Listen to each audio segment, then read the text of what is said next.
Congratulations to the Oklahoma City Thunder on winning the 2025 NBA title. Now, since that is out of the way, let's get down to business. And I'm talking off-season business.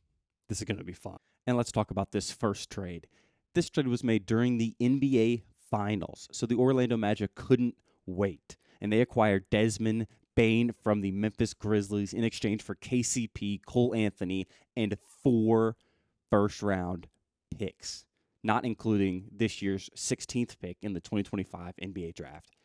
I like his fit on the team, and I like Desmond Bane, and I know the Magic needed shooting, but how bad did y'all really need shooting to trade 5 first-round picks and 2 players for Desmond Bane?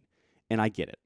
The Magic shot a league-low 31.5% from 3 last year, and Bane by himself is shooting 38%. I mean, it makes sense. And putting him on this team makes him already the second-best three-pointing shooting player on the team, only behind Caleb Houston, who's shooting 40%.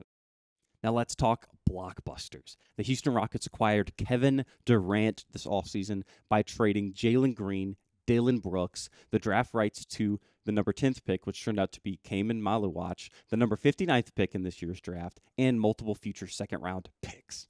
And Kevin Durant is the last of the Oklahoma City Big Three to play for the Rockets, completing the OKC to Houston trifecta.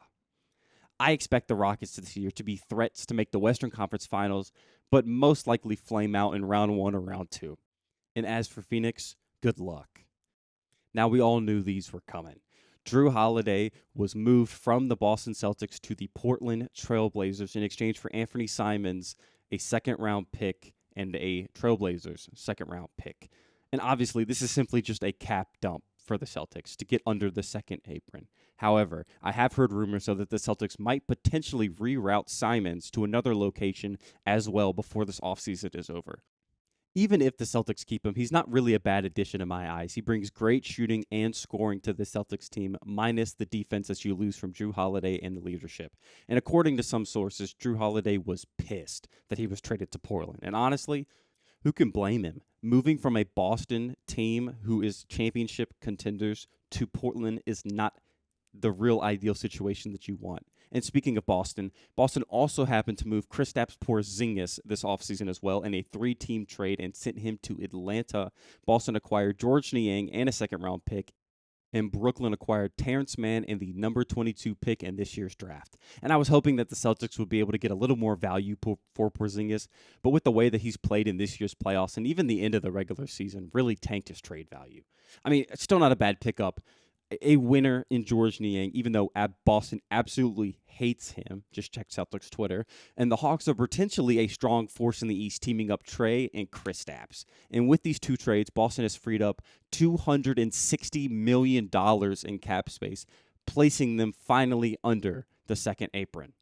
In this offseason, the New Orleans Pelicans have been moving a lot of pieces, and they acquired Jordan Poole and Sadiq Bey from the Washington Wizards for CJ McCollum, Kelly Olynyk, and a future second-round pick.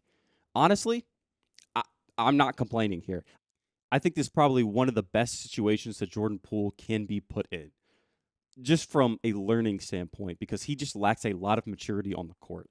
And New Orleans lineup was also just very interesting looking with Zion, Trey Murphy, Derek Queen, who was drafted 13th and traded for by New Orleans, and now Jordan Poole. And obviously he won't have nearly as long as a leash in New Orleans, which should be good for him in the long run. And thank you guys for watching another Soup Nose Ball video. Please like and subscribe. God, I love this sport.